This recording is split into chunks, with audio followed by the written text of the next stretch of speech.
Good morning. What's up, tubers? Pat Wilding. Another in-the-box edition of Ground Zero Salem.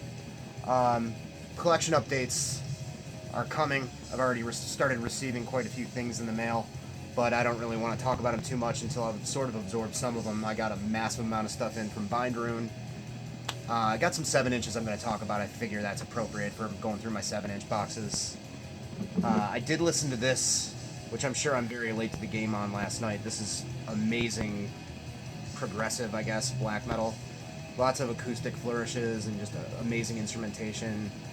I can't believe how good this is. I haven't gotten shivers and chills from an album in years.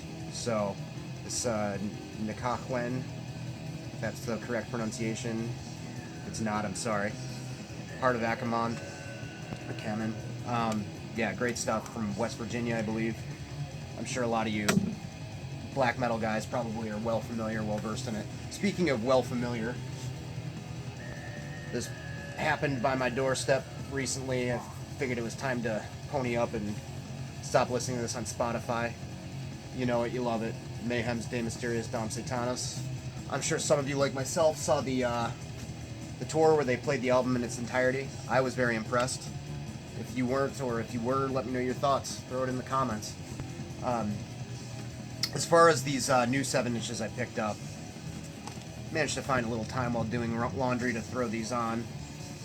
I had a bad bout of insomnia yesterday, so while I should have been sleeping during the day before my overnight shift, I spun these. But first Mortician 7-inch, I believe. It's not in Seraphic Decay, of course. Very early Chris Moyen art. And they still had a drummer, pre-drum machine Mortician.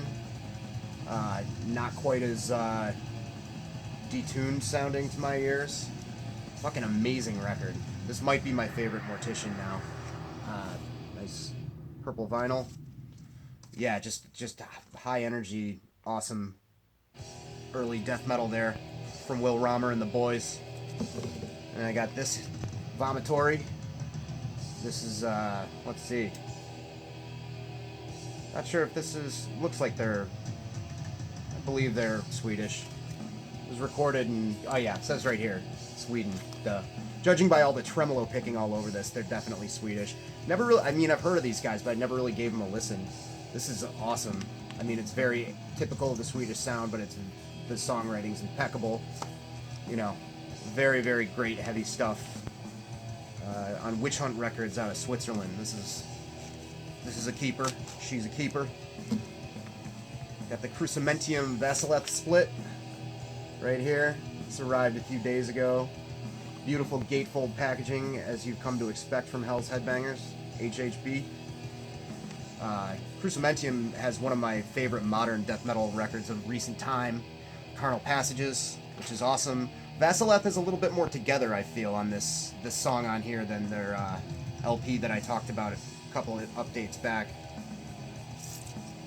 Nothing too flashy there. Look at the labels there. Black vinyl. Good little record. Very nice presentation. So that's newish stuff for now. Got a lot more coming at you. So to start off the S's, we got Sacriphyx with Lone Pine. Sacriphyx are one of my favorite modern extreme metal acts. It's just two guys. Some people give it a bit of a comparison to the Greek stuff. I can see that, but it's way more stripped down than, say, your Rotting Christ or Septic Flesh or something like that. But the sense of melody is really there. Australian dudes doing songs about World War I.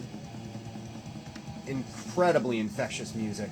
I recommend picking up everything that they have. Their LP on Nuclear War Now, the split with Resuscitator's great.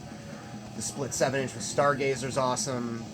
Just awesome stuff all the way around. Melodic black and death metal, deathy black metal, whatever. Very, very good shit. Then we got some Sadist here. These guys are from Boston. These dudes are locals. Not easy to get out of there. This is stapled together. I believe they put it out themselves. It's SAD1, so yeah, I think Sadist self-release there. pretty cool. Musically, it's really interesting. Definitely seems to take some influence from Japanese hardcore and punk, like particularly Gizm, but there's some industrial influences there. But it's very punk at the same time. Growling, kind of echoey vocals. Live, they're really impressive. Tim, the singer, wears a creepy mask and swings a chain around. Love that. We got some Savageheads after that. This band sounds, if anybody's familiar, if not, check it out. Check them out, because they are one of the better punk bands from the UK in the early 80s. These guys sound a lot like a little band called the Partisans, which is one of the best street punk bands of their day, of any day, really. Savageheads are kind of a worship project for that, more or less. Just an amazing pogo, three-chord kind of stuff, but a lot of venom, piss, and vitriol to it, not just happy-go-lucky, spike your hair and drink kind of shit. Like, they're political and they're pissed, and I love that artwork. Let me pull that back out of the sleeve to show you guys a little bit better. It's very Nick Blanco, if you're familiar with Rudimentary Peni. Good influence, a little bit of a Peni influence in the music too, I'd say, actually. Just a touch, come to think of it. So yeah, if you can pick this up and you like that kind of punk, I would suggest you do so. You got a little Sextrash there. It's a little kink. Try not to kink shame on my channel. It's a little shady. Brazilian stuff. Brutal, sloppy thrash like you come to expect from Brazil. Not too different from like Holocausto or, you know, any of the other suspects. Sarcophago, Early Sepultura, similar kind of sound. Not my favorite out of the Brazilian bands, but figured I'd pick it up anyway. This is a re-release on Grey Haze. I feel like some of the stuff on Grey Haze is kind of so-so sometimes with the quality of it. I feel like some of their stuff that came out on CD came directly from vinyl and sounded not that great, and some other shit, but still, music's awesome. We got the Sheer Terror live at CBGB's here. This is worth it for the stage banter alone. First words uttered on the 7-inch are "Your mother's got AIDS." This one's called "Spoiler." Real classy. There's a nice marbled mossy green there. But yeah, 2 originals, and they cover "Boys Don't Cry" by The Cure, and I like their version quite a bit. And then we got some Shipwrecked. These dudes are from Norway. They just played with Battle Ruins, that show I talked about, and they did not a full cover, but like a passage from "In the Shadow of the Horns" by Dark Throne, and it was awesome. They turned it into like almost like a Nothing by Negative Approach kind of slower hardcore song. Just a couple of bars, but it was rad. The rest of their music is very Boston influenced. Sounds like SSD, sounds like Slapshot, that kind of stuff. It's a nice gatefold. This came out on Brass City Boss Sounds out of Connecticut. Guys that I think they have a t-shirt company whose name escapes me at the moment because I have not slept. I just got off my shift, and they put on a Oi Fest for a bunch of years in a row, but I don't think it's happening anymore. The 2,000 Tons of TNT Fest. It's a good fest. Scary town that it was in Hartford, but anyway, this and the LP are definitely worth your time. If you want to hear a bunch of Scandinavian dudes playing American style, fast, early 80s raw hardcore, I say go for it. One of the best punk bands out of Boston right here. Snotty, fucking funny as hell. Pogo doesn't stop. There's a certain unhinged, maniacal quality to it. This is the Showcase Showdown. Man, this record's great. It's on Beer City. Beer City, some good records, some not so great records. Soothing Moments is the name of the 7-inch. Nice layout there. Classic cut and paste punk rock style. Awesome band. You know, I'd say one of my favorite straight up punk bands in my top 20 somewhere easily. Appetite of Kings, the full length, can't go wrong. Utter 90s classic. Get into it. Siamese Twins. All female goth rock bands. Death rock kind of thing. I've heard a lot of comparisons to Strawberry Switchblade, but I'm not really familiar with that band, so I'm not one to really say. But the music on this is great. I love it. Haunting. Death rock, like I said. Not sure what label this is on. Color labels there. Black vinyl. I think it might be on Painkiller, or somebody related with Painkiller put it out. Yep, no idea. Really good, though. I think they have a full length out, too, if I'm not mistaken, and that's really great as well. We come around to Stone Dagger. Next, Siege of Jerusalem. Black Plaid Rider on the other side on Electric Assault Records. Okay, so this wasn't put out on Hell Massacre. I stand corrected from an earlier episode, I guess. But yeah, if you know Magic Circle, this is like Magic Circle's slightly less doomy, slightly more new wave of British heavy metal cousin. Same usual suspects playing this. You got Brendan Radigan, DFJ, and Chris Corey, who are all involved with all those incestuous Boston bands, metal, hardcore, and whatever else. Great record. Check it out if you can. I think it's still findable for relatively cheap. Got the State No Illusions EP, another Havoc Records re-release here. Nothing too flashy there, just black labels. Awesome band from Michigan from the early 80s. Fast, desperate, pissed hardcore. Raw, throaty vocals. It's great that Felix put this out because it was awesome. And I actually got a chance to see these guys almost 10 years ago, and they really killed it. They were fantastic. You know, for fans of shit like Negative Approach and, you know, stuff like that, maybe Crucifix too, you know, a little bit more of that flair to it, not just straight up tough guy kind of stuff. 2x4, another Boston band doing the Boston hardcore thing, which is pretty popular here. Surprise, surprise. Who would have thought Boston style hardcore being popular in Boston? These guys are good, really good, you know, catchy shit. It's been a popular thing around here for a while to do that early 80s Tang Records kind of sound. These guys do it well. Green Beret is really good too. Who else? Combat Zone, you know, kind of deeper vocals. You know, I could mention SSD again if you want, but you get the idea. 2x4 is awesome. Alright. Swallowed. This is, I believe, on Detest. It doesn't say on the back. Yeah, maybe it's not. I don't know. Maybe this is on Meisako Un Ojo. Doesn't say anywhere on the record. I don't remember because my memory is like fucking Swiss cheese. But yeah, you know, Finnish, dark. I think it's Finnish anyway. Yeah, Helsinki. Never second guess yourself while making a YouTube video, folks.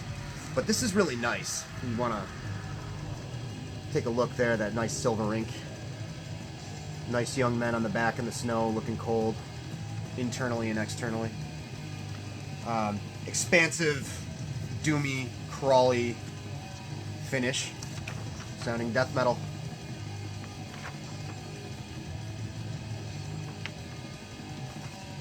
Nice insert, nice artwork. Kind of looks like the early Entombed artwork a little bit to me. Very cool. Moving on to another Scandinavian country. This is old Swedish thrash.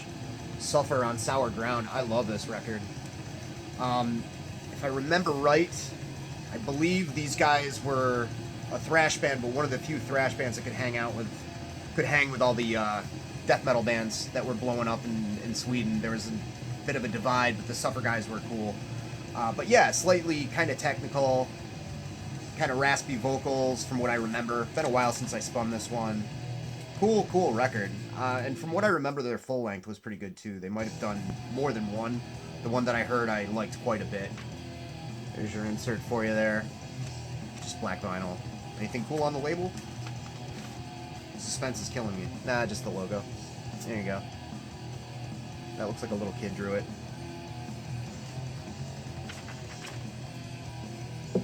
Stigmata. Strength and Hate. This is classic Troycore.